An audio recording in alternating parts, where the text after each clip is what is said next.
All right, thank you, John, for filming what we didn't know we were going to be filming. Okay.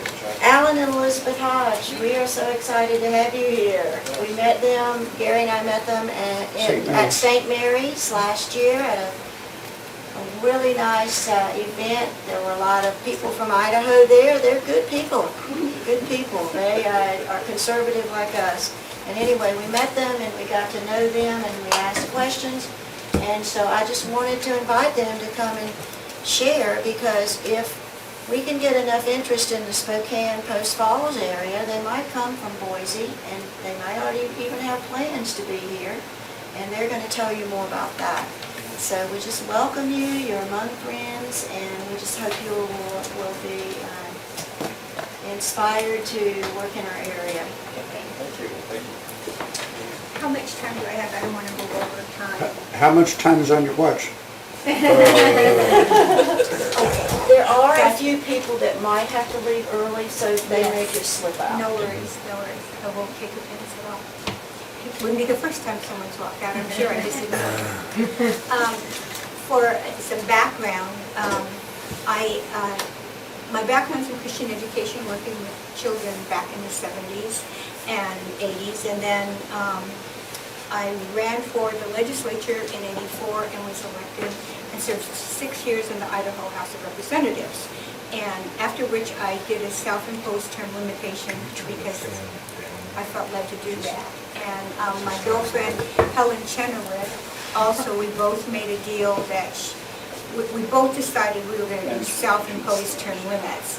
And I don't apologize for who my friends are, so I will tell you, and if you walk out early now, that's okay, but during that time I met a congressman by the name of Ron Paul, who has become a good friend of ours. And he was very unhappy that we did self-imposed term limits, because he said you'd still be there and Helen would be alive. And then I said, well, we believe in divine providence, as does Ron, so he said, okay, whatever. But we would not support mandating term limits. It was just something we felt that we were supposed to do. So when I left the legislature, I went into private business. I've been in real estate since '89. And Alan came in a couple years after me, and so that's how we have made our living. I had an opportunity. I served on a foundation called the Smead Memorial Foundation. And who was it who said they knew Theron Nelson? Was it you? Theron and I serve on that board together. And Theron was actually one of my constituents when I was in the legislature. Anyway, he had recommended that I go to Texas and experience a program called Patriot Academy. So I did, and then that led to me working for Patriot Academy here for a couple of years. And then after a couple of years, they decided they were just going to operate everything out of Texas, which is fine. And we had some people already approaching us, and when I was no longer working for Patriot Academy, they said, why don't you start your own academy and do what you feel led to do?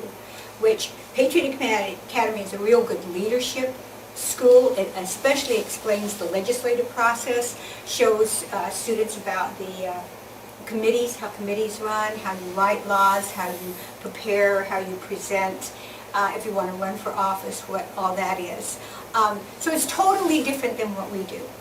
What we do is we teach the moral and ethical principles of a free society and free enterprise, with a lot of emphasis on free enterprise.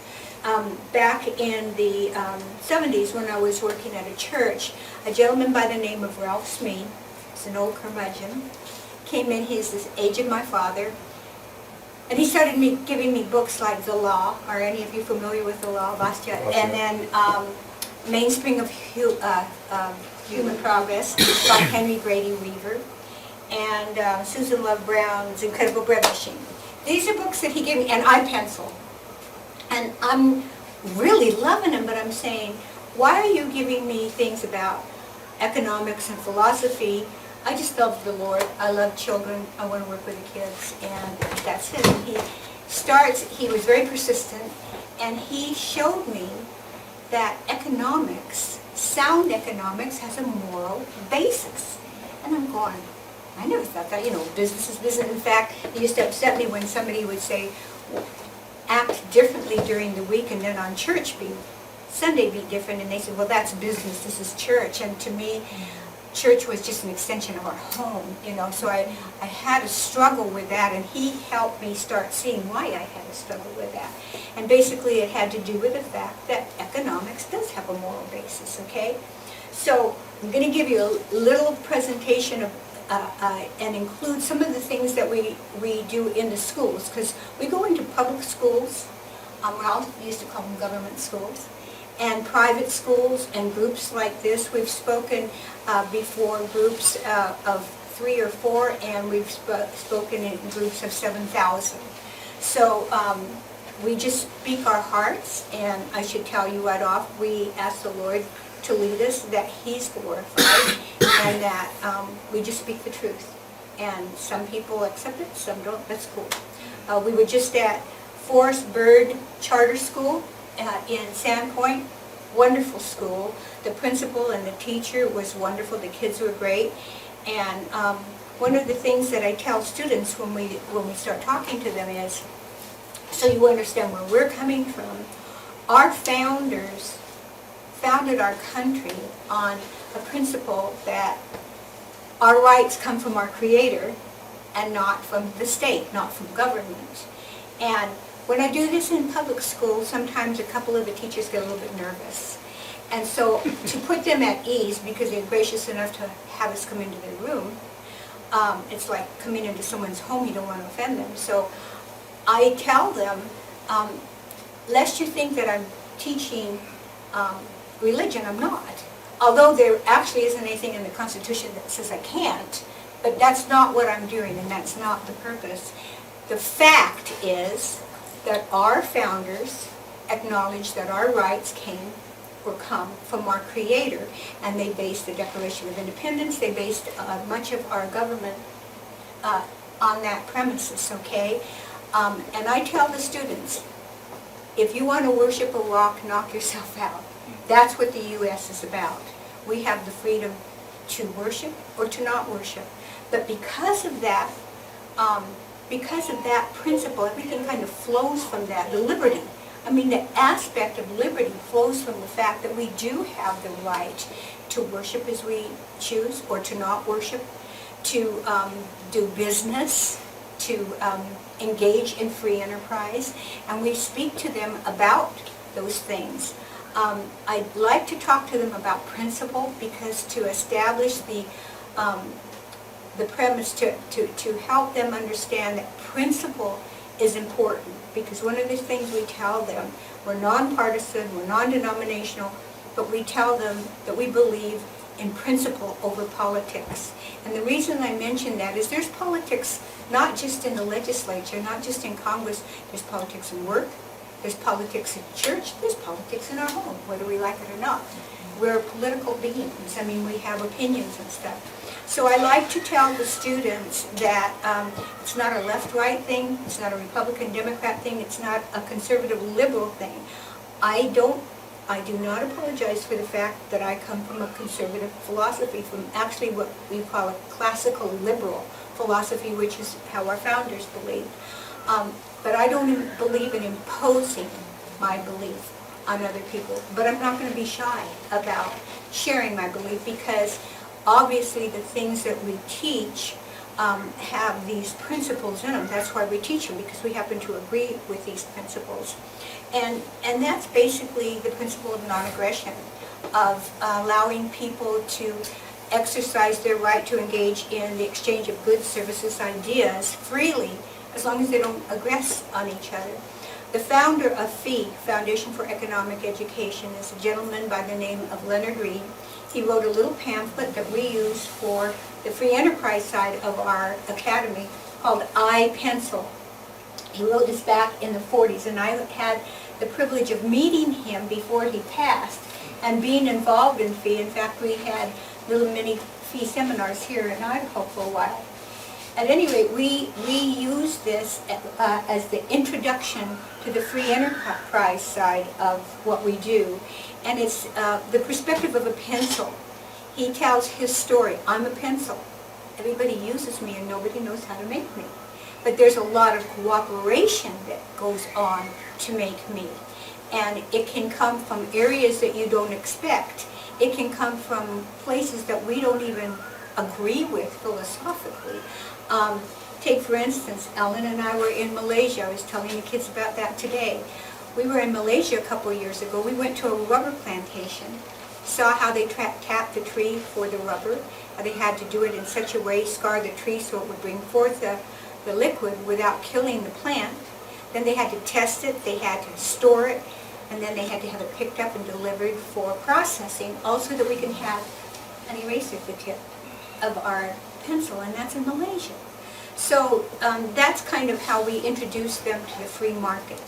On the government side of things, we actually, Justice Eisman, who's on the Supreme Court, and Lawrence Denning, who's our Secretary of State, is on our board of our foundation. And what we do is we actually take the students, they come to Boise for 3.5 days. We stay at the Riverside Hotel, and one of the days is spent downtown. We take them through all 3 branches. They get a chance to meet Lawrence Denny. In fact, I asked him, who knows what the Secretary of State does? Does he like take the minutes when the governor calls a meeting or what? You know, he's a secretary. And most of them don't know. I've even had adults that don't know. So he explains to them about the voting process and why he believes it's important. And then he gives them each a signed copy of the Declaration of Independence and the Idaho and U.S. Constitutions. We can always remember that time they get to meet him. Then we take them to the treasurer's office. Ron Crane and I serve together. They get to go in and see the vault, which is kind of cool because the general public usually doesn't see that. Then they go up and see, what is it called, the Bilberg room? Bloom. I always get it mixed up. Anyway, it's a room a little bit bigger than this where there are panels all the way around, monitors, and it's live streaming of the bond market because Ron has to invest in the bond market. And the general public doesn't even know there's such a room. And so they get to see what the treasurer does, they get to see what the Secretary of State does, because those are 2 offices in the executive branch that most people don't have a clue what they do. You know, I said, does he collect dues? What does he do? Then we go down the street to the Supreme Court, and they get to meet Justice Eisman, and they get to go through the black robing room, and they get to see where they have coffee and discuss things. Again, places that the general public doesn't get a chance to see. And then Justice Eisman comes out and talks to them about why the Constitution is not a living document. He's written a book called Freedom is Your Destiny, and he's also spoken about that and his time in Vietnam and stuff. So that's the tour, and then we go back to the legislature. They actually go on to the Senate floor, take their seats on the Senate floor. This next year we may go to the House, I don't know, but they sit in their seats so that they get a feel for what it's like, their view, their perspective when they're sitting there. They start feeling pretty good about themselves, you know, and I talk to them about what I went through as a legislator, and because they want to know, and I talk about how my first bill got passed and all of this stuff, and how you kind of start feeling good about yourself. So I tell them the story about how leadership brought me a bill to pass, and leadership bringing you a bill, that's kind of cool, you know, and you're a freshman, you're dumb as a post, at least I was. And so I carried it. It was called the Suicide Hotline. And they told me how many young people's lives it would save, so I was in, you know. So one of the very few times that my mentor Ralph Smead was in the gallery was when I presented this bill. I didn't even know he was going to be there. So I presented the bill. There was no debate. It just, what we call, flew through the House. And so afterwards I was downstairs and Ralph comes up. Ralph was 6'4". And he said, well, kid, your bill passed. And I was very excited about that. And I said, yeah, you know, nobody debated against it. It just flew through. We just, no problem. And he looked at me and he folded his arms and he said, well, all I've got to say is you're very generous. And then he looked at me in the eye and said, with other people's money. And I'm going, what are you talking about? Well, this could save lives. You know how I feel about kids. And this could save lives. He says, sounds like a wonderful program. And if you would have come to me, I would have been the first one to donate to it. Not only that, I would not have stopped until I made sure that it was funded. I would help you get it funded.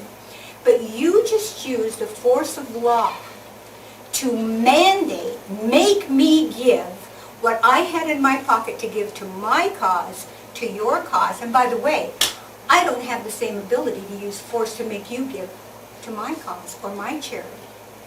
So all of a sudden I'm hit with the reality that I had 92,000 constituents that I just used the force of law to give to something that I believed in. Not that they wouldn't believe in it, but they may have had that money dedicated to something that they believed in just as strongly, and I just used force to make them give to mine. So that was a real humbling experience, because I got to tell you, and this is what I tell the kids, you get your ego stroked a lot.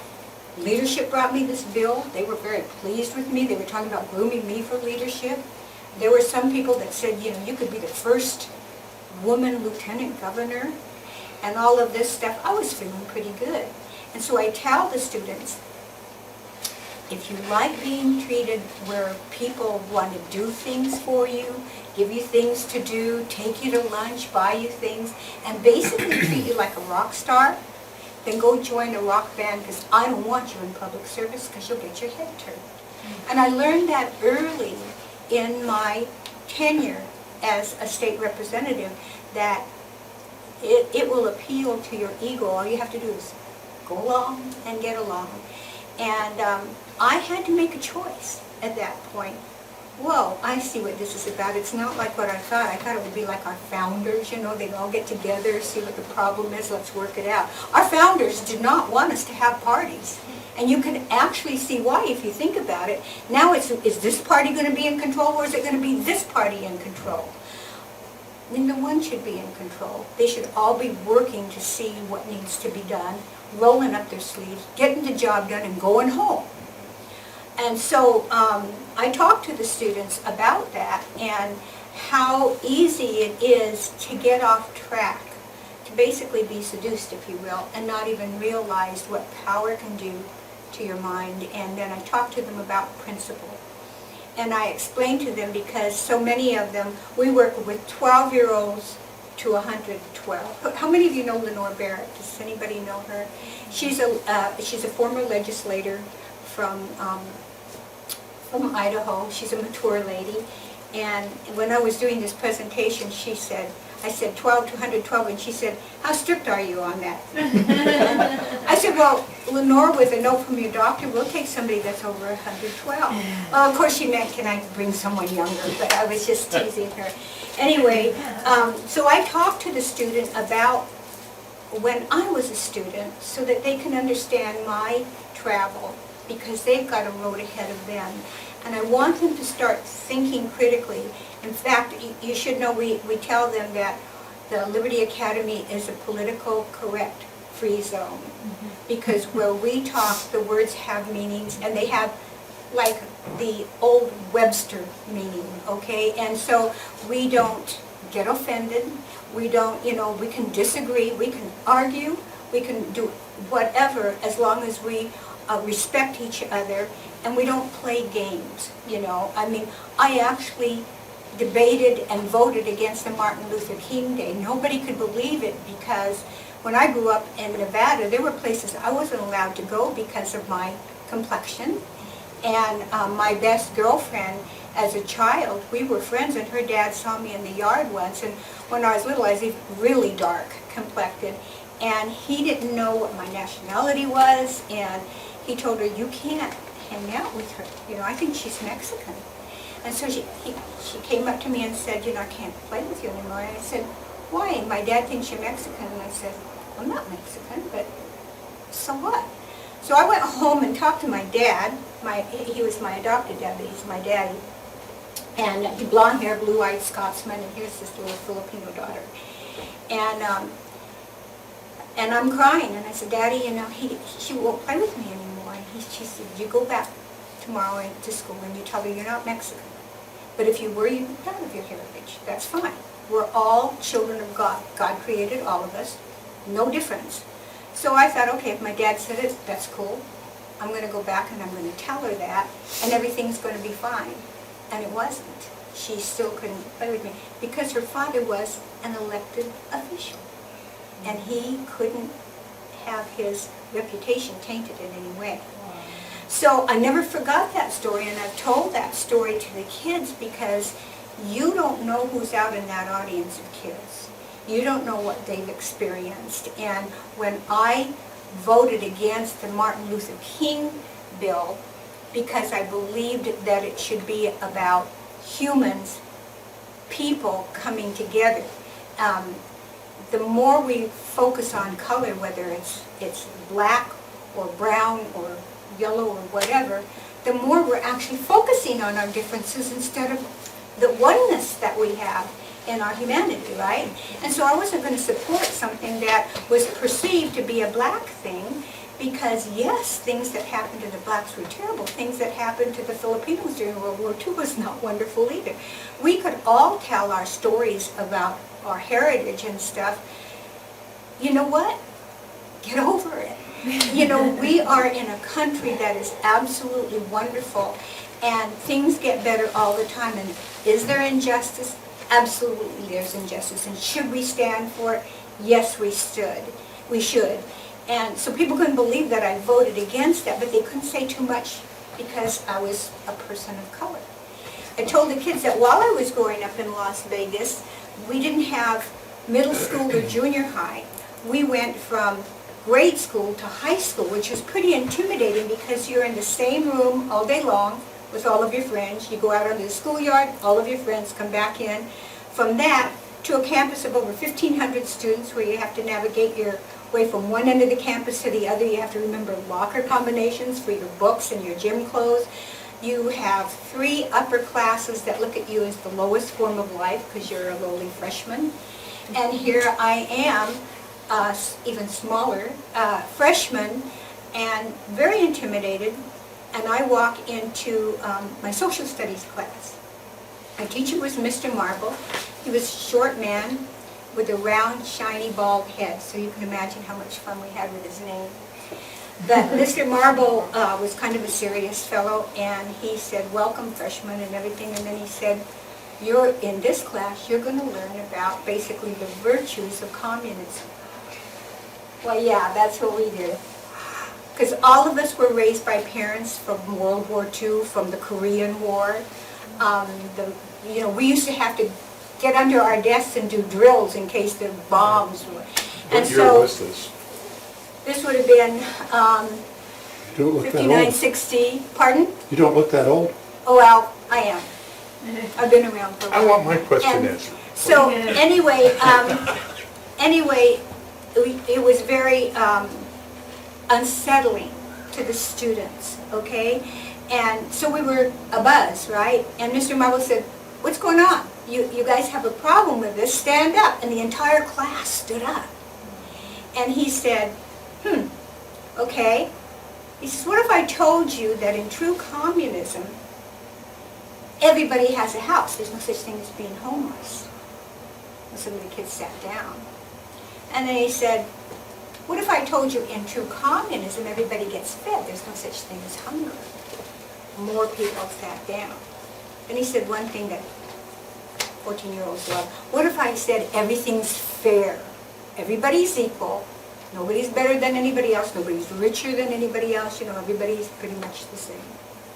Well, pretty soon there were only 2 of us standing. One, his name was Bill. We called him Red because he had red hair and freckles. And myself. And we were standing there by ourselves. And he looked at us and he said, what if I told you that if you want to pass this class, you better consider the benefits of communism? Well, that's pretty scary, especially when you're an intimidated freshman already. Red stood his ground, his face turned red, and he said, I'm not signing off on this, no. And he turned to me and I said, no, sir, I can't go along with this either. So he had us sit down. we went home, he dismissed class, and I was talking to my daddy again, crying again, telling him the story. I'm a freshman, I'm just getting started. Help me out here, it's not looking real good.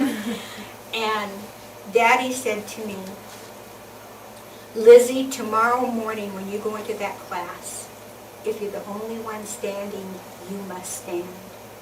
And I said, but Daddy, you know, I could flunk out, and I'm just getting started here. He said, it doesn't matter. If you're the only one standing, you must stand. So the next day, we go into class. Mr. Marble has us both stand up again. You've had all night long to think about this. What are you going to do? And I like to call this the attention to what happened to the boys, because they can relate to this. No boy likes to cry in front of other boys, and certainly not in front of girls either. But Red's face was red. There were tears. And he says, I'm not signing off on this, basically is what he's saying. I'm not going to go along with this. And then he turned to me, and I like to tell them, you hear about shaking in your boots or your knees knocking? Mine actually were. I was literally, physically shaking. And I said, no, sir, I'm sorry, but I can't go along with this either. And then he had us sit down, and he turned to the class, and he said, you just witnessed what it's like to stand on principle. And then he proceeded to tell us how horrible communism was. But we didn't know it was a test. We didn't know. He said they stood on principle. And so I like to tell that story because I tell the students there's two brilliant things that my dad did in that. I mean, he did a lot of brilliant things, but the first thing is he didn't go to the teacher. He didn't go to the school. I'd have been all over that. And a teacher today to try and teach that lesson would probably be in big trouble, right? But he didn't go to the school. He came to me. He spoke to my mind and to my heart. And he gave me encouragement, right, to do the right thing. And the other thing that he did was to teach me about principle. Years later, when I was in the legislature, I found out what it was really like to stand alone sometimes on an issue when everybody thinks this is a great bill, you know, you're stupid. And in fact, people would tell me afterwards, friends would tell me, ladies in the women's bathroom saying, that was a good bill, you had a really good debate against it. And I said, but you voted for it, didn't you? Oh yeah, I owed so-and-so a favor, but that was really a good debate, you know. Political people sometimes want to be nice to everybody. It's because they really actually like people. They want, it's not just about power, although it's about power. There are people who really, I mean, these people wanted me to feel better sometimes when they'd say, you did a really good debate, you know, even though I didn't support you and I voted against it. You know, they didn't want me to feel better, you know. But you keep towing that line, and pretty soon even they kind of close the gap when you go to sit down in the lunchroom and there's all of a sudden no chairs to sit. So, you know, you learn about politics, and my dad taught me about principle. So we spend time teaching the students about principle at Liberty Academy, and we have had 12-year-olds to 70, 80-year-olds that come. We've had legislators, we've had businessmen. Matt Shea was one of our speakers this year, and quite frankly, we tell the kids we're like the Blues Brothers. We're on a mission from God. And we believe that this is a calling for us to explain to students the proper role of government. We do talk about the fact that, you know, we spend a lot of time in Asia and in the winter. And here you turn on the TV, and what's it all about when you turn on the news? Absolutely. Always politics. And it's like not even like 50% anymore. That's it. You know, oh, and by the way, somebody was killed, and oh, by the way, you know, this happened. But it's almost always centered around politics, especially post 9/11, because now we're seeing more acts of violence and terrorism, right? And so, but in other countries, you see the news, and a lot of it is about surviving. A lot of them is how can we make things work? How can we, I mean, the things that you know, I saw a special where they take babies that are born that they don't want and they throw them on in a dump yard while they're alive. Sometimes they abuse them beforehand too because they're mad that they had a baby that they didn't want. And so, and there are people that go to this dump site and try and save the babies, and they can't always save them. Stuff like that going on in the world. Human trafficking, they broke up a human trafficking ring while we were there, and this young girl told her story, and it was heart-wrenching. So, I don't want that to come here. And if any of us sitting here think that it can't happen here, we're foolish. We're just foolish. We're fooling ourselves because the way that our world is going, the way that our country is going, everybody's abuzz. We are a house divided. It's not just the Republicans and the Democrats. The Republicans are divided in their own party. The Democrats are divided. Believers are divided.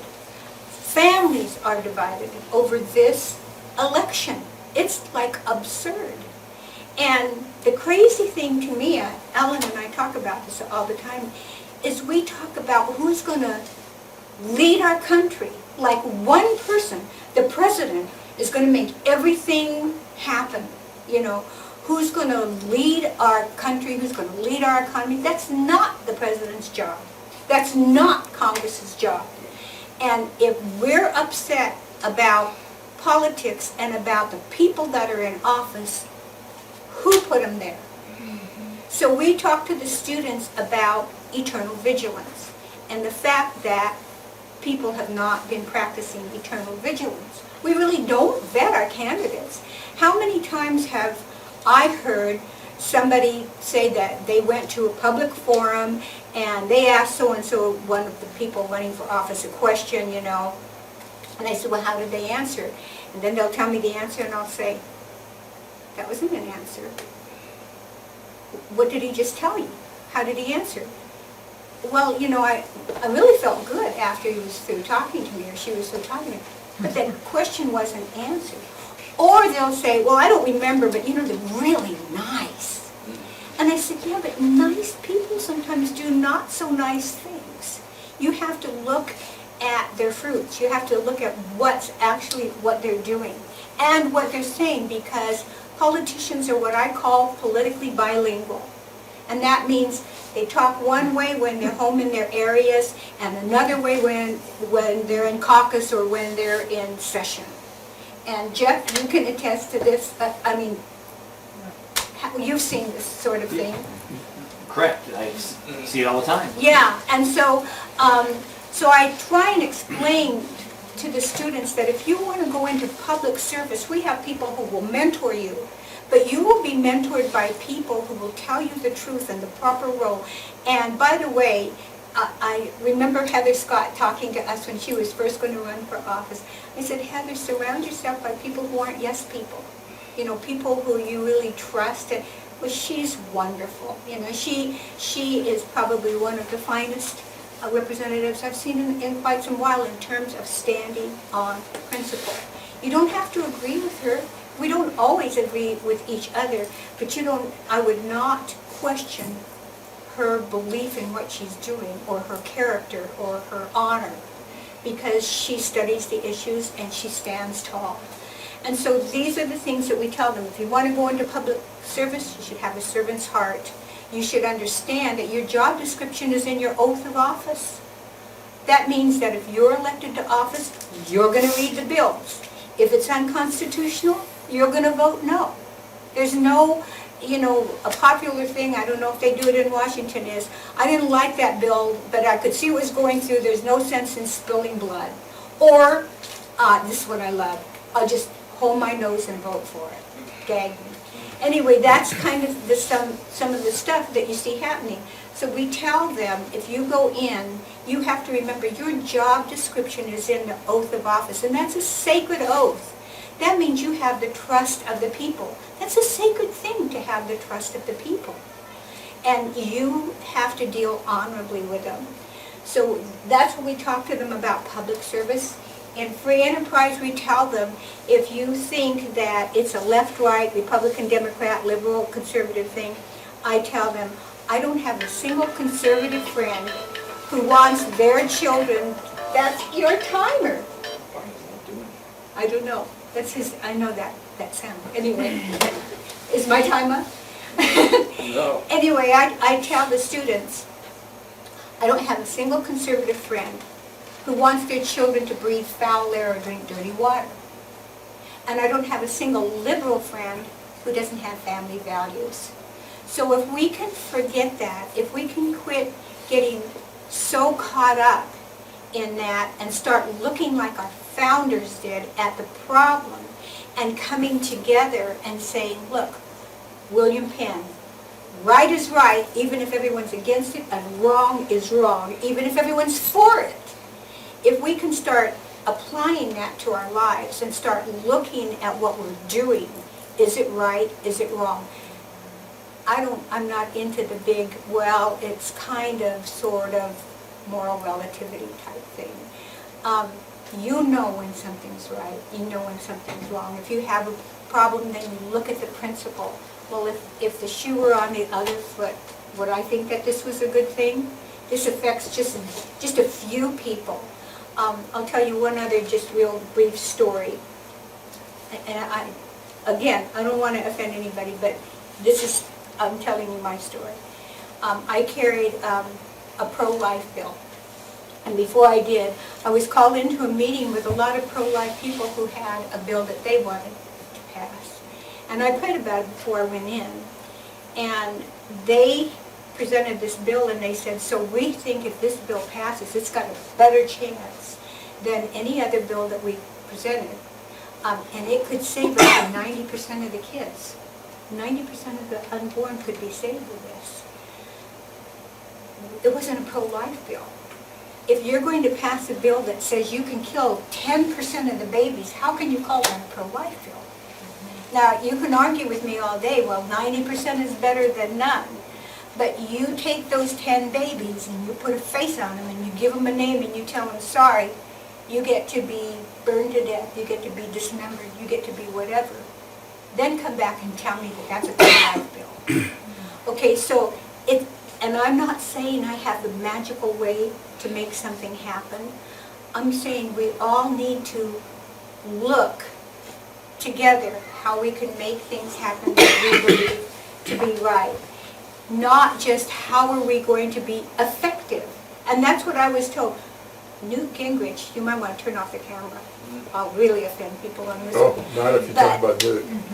Well, Not with smart people. Yeah. Newt Gingrich told me you can't always stand on principle. Wow. Sometimes you have to do what's politically expedient. I think he stands on it, he just puts his feet on it, smudges it all up. Okay, well, okay, I guess I am. Anyway, but my point is, he's a very effective politician. I would not argue that. He's probably, any room that I'd be in, if he was in it, he'd probably be one of the smartest people in the room. No question about that. But you know, sometimes it isn't the smartest person in the room. I mean, the little kid that said, you know, that truck that's stuck under the underpass, why don't you let the air out of the tires instead of all of these people coming together having all these meetings about it. So sometimes the solution doesn't take all of these political discussions and meetings and stuff. It's common sense. And it's people working together to make things happen. Same thing in the business world. You know, if you stand on principle, if you're building a widget, you build the best widget you can. Maybe you're going to have a real nice widget that costs this much, and one that's okay, and one that's not so great, but it's most people can afford it and does the job most of the time. Person comes in to buy this one or this one, you treat them the same. You're happy to see them and you treat them with honor and you make sure you give them the best for their money and you deal honorably with those people. We talk to them, we have entrepreneurs. One entrepreneur was a 16-year-old from Sandpoint who his teacher when he was 14 told him to drop out of school, go to work for McDonald's because that's all he'd ever amount to. So he dropped out of the school, his parents homeschooled him. A year later he made his first $100,000 in the Bitcoin business. His name is Eric Finman. Very bright family, very fine people. But the parents encouraged him, allowed him to see his dream.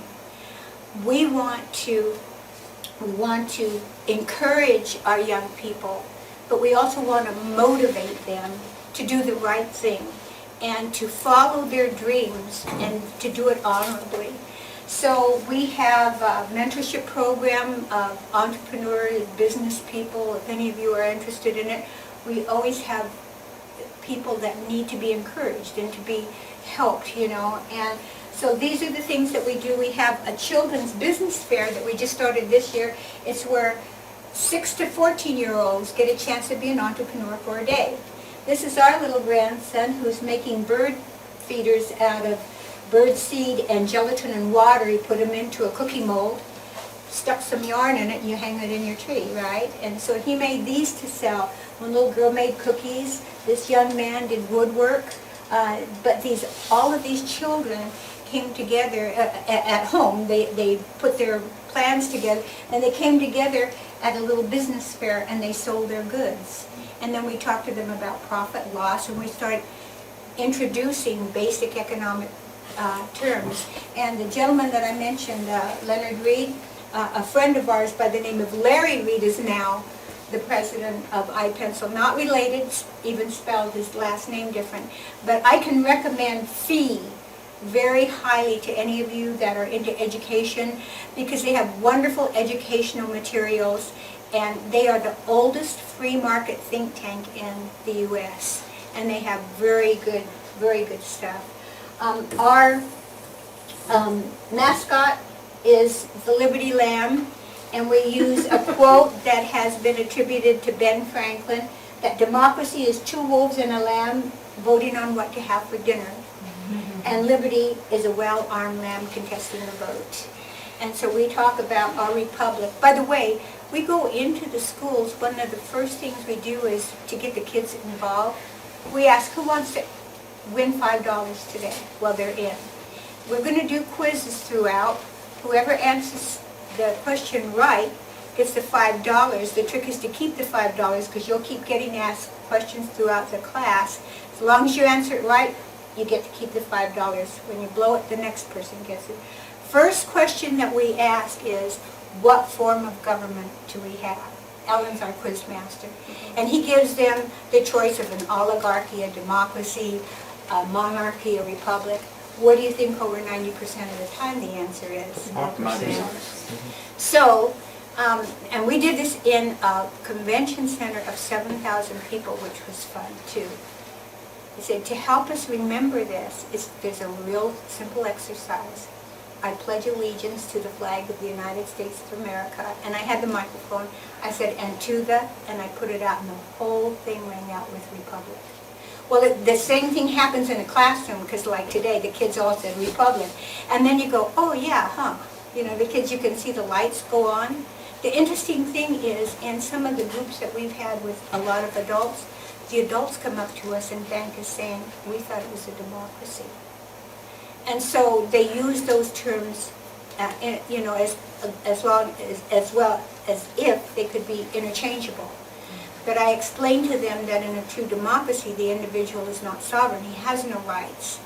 And I give an example of a lynch mob, of a gang rape, and of the crowd that yelled, crucify him, crucify him. In each one of those instances, the individual had absolutely no rights. The mob decided. And here in the United States, where we believe in liberty, I may be the only one in this room that thinks a certain way, but you're not going to beat me up. You're not going to hopefully throw me out. You're not going to kill me.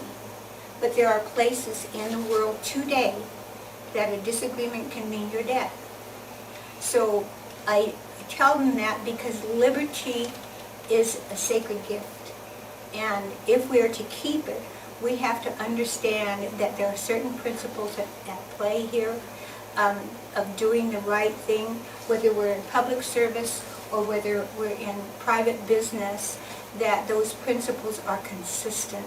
And if we want to keep our liberty and keep our country, we have to get involved, we have to be vigilant, and we have to treat each other with honor. That's it, kids. Thank you. Alan is We'll probably take, if it's okay, a couple minutes to explain our Project 44 and maybe answer any questions that you have. Yeah, one of the things that motivated me to be the co-founder for the Northwest Liberty Academy was my experience in school over the years when I went to University of Idaho. I have a degree in business administration, but it was only several years after I got out of college that I started learning some things that I was never taught in college. And to me, some of those things were just absolutely fundamental to know. And I wasn't taught anything about this stuff, especially in the area of economics. The whole concept of freedom of exchange and how it works in a peaceful manner, and how that there is a natural balance that occurs as a result of a free economy, and how much prosperity grows from that natural balance.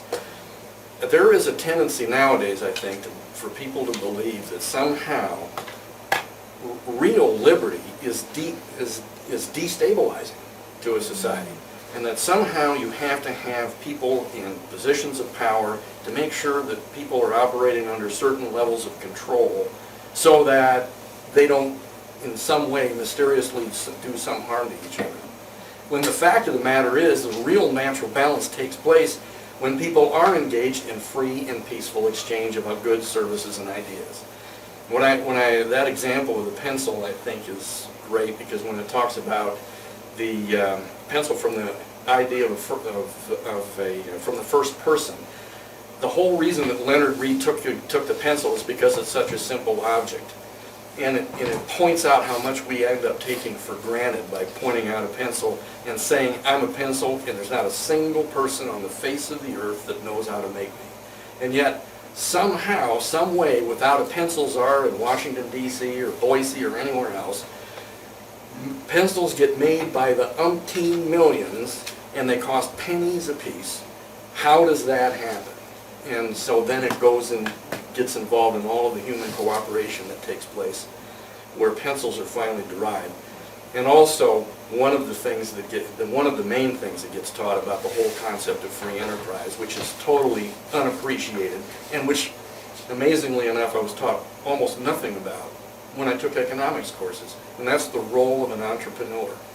The role of a person who, first of all, must figure out a way to serve his fellow man, figure out a way to bring resources together, people together in a cooperative manner, in a peaceful manner, and finally produce a good and a service that other people are willing to buy. And somehow, if he can first serve them, he may end up benefiting afterwards.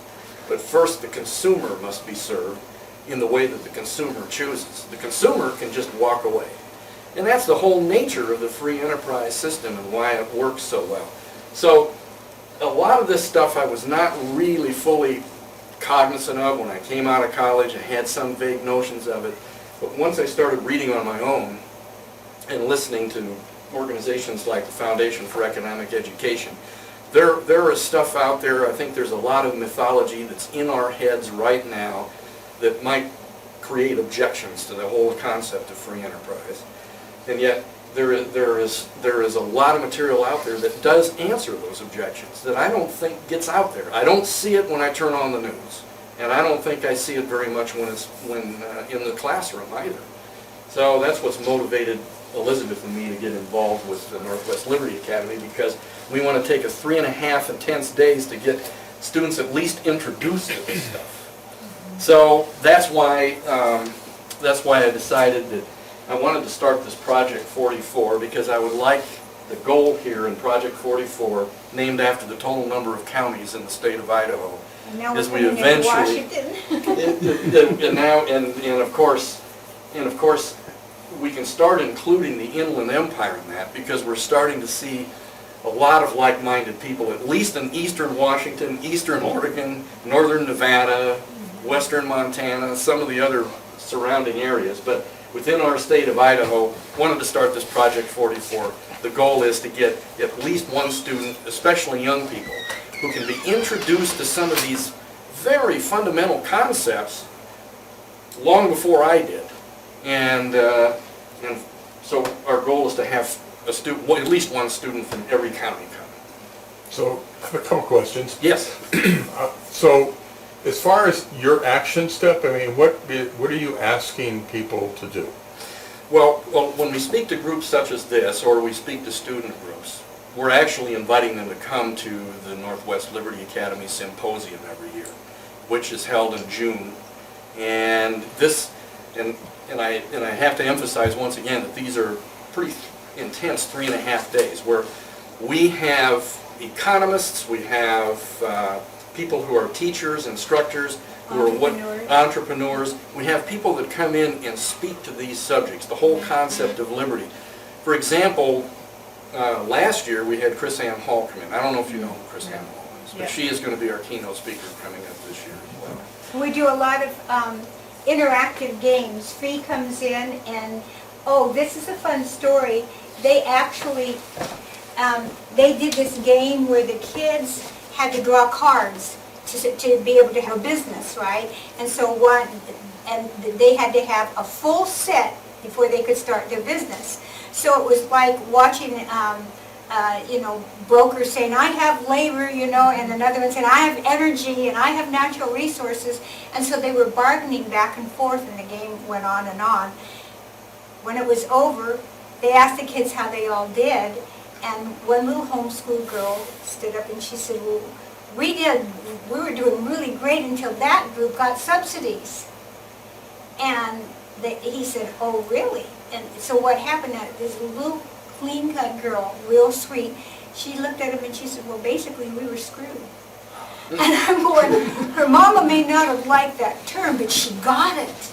And it was exciting that she understood that there was an unfair advantage that put them at a disadvantage, and it had to do with, we have a panel discussion each year on this, with the unintended consequences of well-intended legislation. So subsidies are intended maybe to do a good thing, but they create some unintended consequences. So we do things like that. The kids get involved in interactive games. The adults do too. We were going to have the adults in one class and the kids in another class. We found out that they all cooperate and enjoy each other so much. The kids love the adults love the kids. This year, at 10:30, I had one student come to me. I was working in the hotel little office center doing some stuff. He said, none of the kids are in the room. And I'm going, oh my gosh, because we tell them, you're on your honor, when you're supposed to be in bed, we do bed check. And then you're on your honor to stay there. Think of your last name. You're carrying your family's name. You represent them. We trust you. And now I'm told none of the kids are in their room. And I'm going, oh no, I'm picturing them jumping in the river or swimming in the swimming pool or whatever. I said, where are they? And he said, well, they're all standing outside the door of their room because nobody did room check. And they're waiting for somebody to please come by and do room check. Ellen goes up and they're all standing there waiting in their room for somebody to do room check. And I said, you guys have done your families, so you've done them honorably. And those are the kind of kids that come to Liberty Academy, the kind whose parents have taught them well. Okay. What ages should come? 12 on up, and we've actually had younger, we've had it as young as 10, but the parents come with them. And in fact, we encourage the parents to come with them. And we work with parents and kids anyway. We don't ever turn anyone away for lack of funds. And we firmly believe that the people who are supposed to be there should be there, and we don't turn anyone around. So you're looking for students to come to Northwest, and I swear I didn't get it till now. Okay, so I just, take that for whatever that's worth. I'm not real smart. No, But- that's it. I'm glad you pointed that out. Okay, so that was the one thing. My next question was, do you create your own curriculum? Yes. Okay, so where would somebody go to look at the outline of what that would encompass? I pray for the direction. Well, there's a lot of people, there's many groups here in this area, Eastern Washington and North Idaho, that are very interested and concerned about homeschooling. And to them, I know that they fight over the curriculum. As an example, I have some friends who really believe in and trust Oliver DeMille and the work that he did with George Wythe College before it was university and the Thomas Jefferson education. Sure. Okay, they love that. There's other people that just hate that. I mean, it's wild to see the distinctions that have come out from people as to what they want their children to learn. What a wonderful thing that they have choices. Oh, sure, of course they for, do. For us, we don't do a curriculum so much as we refer them. Take, for instance, everybody gets a Liberty Library starter kit. We have a friend who writes children's books. He took iPencil and he wrote it for children called The Tuttle Twins Learn About the Miraculous Pencil. And he took the law, Bastiat's the law, and he wrote The Tuttle Twins Learn About the Law. And the Tuttle Twins' next door neighbor's name is Frederick.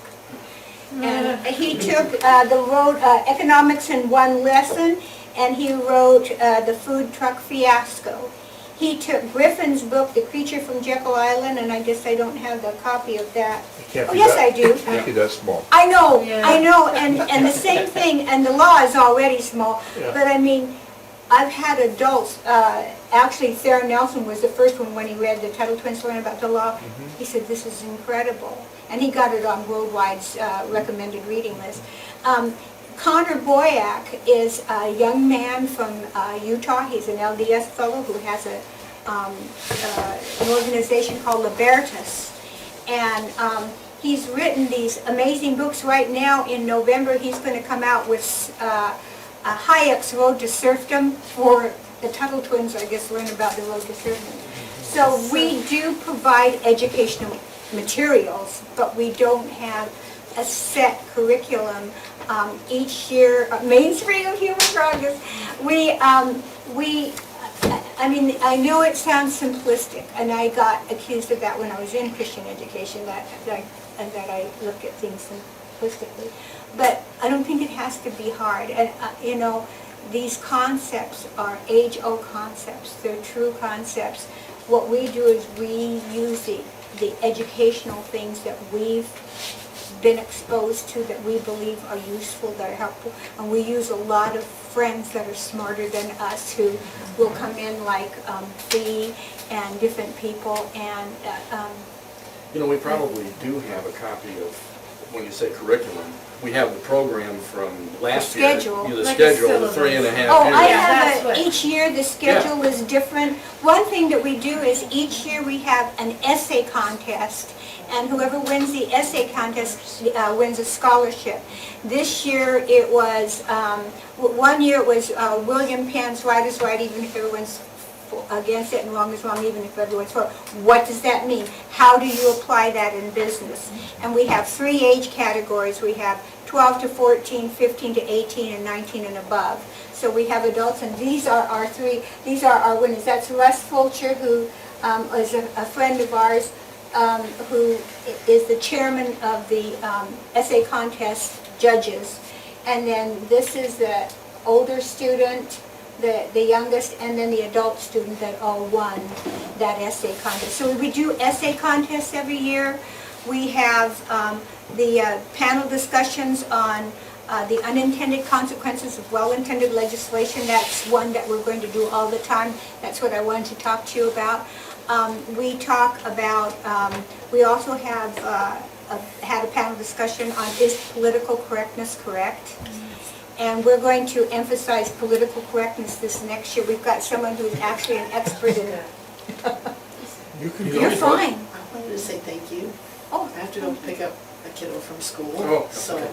I Great. don't mean to interrupt. Oh, that's and okay. you're not interrupting We have a again. question back here. Yeah, I guess my question is, have you figured out a way to duplicate this? Because I think what John was saying is, we're starving for something like this over here. Well, we'd be willing to come up and do something up here. The reason we do it in the Treasure Valley is because we like the children to actually experience going into learning the 3 branches and meeting their public officials and seeing that they're human beings and hearing what they It do. could be an extended field trip. Well, yeah, and here's the other thing that we've been talking about. We've been talking about putting on little mini things throughout the state, like even a one-day thing. Right. And then having the annual symposium down. We've actually had people say, would you do a mini economics type summit in our area? And then they can get the 3 branches of government when they come to the symposium. Right. So that we would not necessarily deal with this part, but just the economic side of it. And there's a lot of interest from this area. We've had some interest, and down from Cottonwood and clear over in Rexburg. And then we can talk about the board of scholars. We have, yes, we put together a board of scholars that are economic and business professors. Ron Nate, I don't know if you guys are Washington, so he's a state representative from Idaho who happens to be an economics professor. He's one of them. We've got an economics professor from BSU. We have a business professor from College of Idaho. We have another economics professor from CWI. So we've got a board of scholars who, if we're in a certain area, they will be involved in. Ellen is a very good economics at teaching economics, and so we're amenable to doing that, and to what we like to do is as much interactive stuff, because I remember taking a pedagogy class clear back when where they said the more you use all of your senses, if you get up and get involved, you're going to remember the experience and you're going to remember what you learned. Yes. A couple of questions. You've got a version of the law that's been written for children. Do you have anybody that's taken this on and it made it? No, but I'd be willing to talk to Connor about it, because that's one of my favorite books. That was one of the Okay, first this books. is an old one. Yeah, It is. Connor has tried to take You some got of these that when you basic were about 30, concepts. right? You know, these are concepts that I think are foundational, and I don't think that people get foundations like this in school. No. I don't think they do. It didn't happen for me, and then I suspect the reason that we keep having the same problems over and over again is because people they're getting taught the same sort of quackery that I got taught when I went to school. And then you end up with the results that we're getting, and that's part of what's got me motivated. If we can That's reach why I the want kids to when do they're- Project 44, because I want This is more all on people. economics. Do you have a series, like I'm looking at this to start working with junior high age. We've got a granddaughter that's actually 5th, 6th right now. What age levels do your lightened versions aim at? Yours is mostly economics. We have 12-year-olds. What that age get in. level? 12 on up. 12 and up. Now, these books that Connor has written can actually reach children as young as 6. They could reach in fact, what I've tried to do is I've actually tried to encourage, say, teenagers to read these to their younger siblings, to get the families involved. And we know parents that have done Because these are that, too. foundational books I think the kids are not getting taught, and this is a real opportunity now to maybe reverse that, because I don't think people went through. There's school. other books, and this year we're working with a gentleman who's a professor at Biola, and his partner was a man that we knew that passed on unexpectedly pretty young last year. His name was Austin Hill. Real gentleman. He was, he actually had I don't know if it was syndicated, but he had a radio program, talk show that was national, housed out of Idaho, and one of the few talk show hosts that had absolutely no ego. I mean, just a real lovely, honorable person, and he passed on unexpectedly. But his partner, they wrote a book called The Virtues of Capitalism, and it was for children. And so his partner's going to come and teach from that book. And so what we'd like to do is start outlining some of these books, and from the outline, you've got a course. You know, there's other children's books that you could just literally outline. There's such a variety of materials out there. And we're going to be meeting with Lorna Finman tomorrow, who has offered to do a homeschool thing where we would, on our website, basically be a repository of all these homeschool curricula and ideas that people can get right off of our website and see what works best for them. Because people learn differently and teach differently. We're looking, my wife's specialty is language arts, reading, writing, and she's used a program called Open Court, which is excellent on the technical aspects of teaching reading and language arts, writing and that. But as we're getting into some of the upper grades, the reading materials that they're using, and we're looking at the authors, seem to be existential. And what you were talking about earlier about, well, you're only going to save 9 out of the 10 babies, you're looking at an exercise on, okay, which baby are we going to let die? It's the old, Which is existentialism is tied into that. lifeboat. Remember the lifeboat thing where Yeah.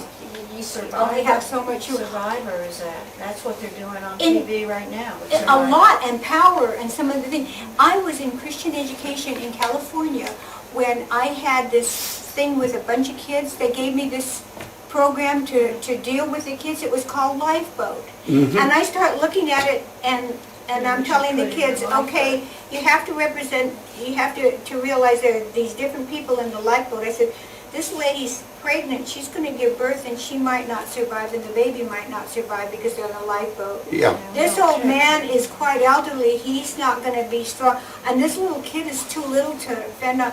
So you have to pick, and I said, I'm You're not going teaching to them do to this. become as God. I'm not going to teach you this because this isn't right.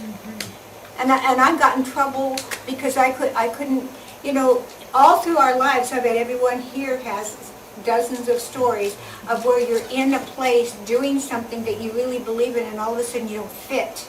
Because here I am in this church and I'm going, I'm not teaching this stuff. So, it always goes back to doing the right thing, right? And so you're saying people want to find the right thing that works for the kids to learn the good things, right? And all that I'm saying to you is there's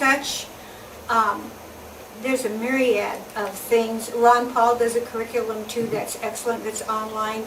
I've heard that there's 3 different schools that are opening, home-type schooling and private schooling, some doing the Socratic method.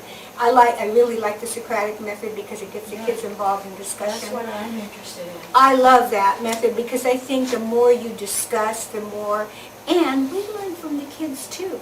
We tell the kids, we learn from you sometimes and you don't even know it. And so I think we're going to talk to Lorna tomorrow. If we can bring some of these things that are tried and tested that are good, put them on the website, give people a place to go and say, look at this, look at this. And then if we can keep doing this thing, Alan likes to call it setting brush fires of liberty, it's our calling, so we'll come here and do a thing, we'll go wherever we're led to go, but then we're hoping, we tell the students, you have to be a pebble. Ralph Smead was this pebble, I'm a ripple from that pebble, If we all become pebbles and create ripples, then it's, it's exponential.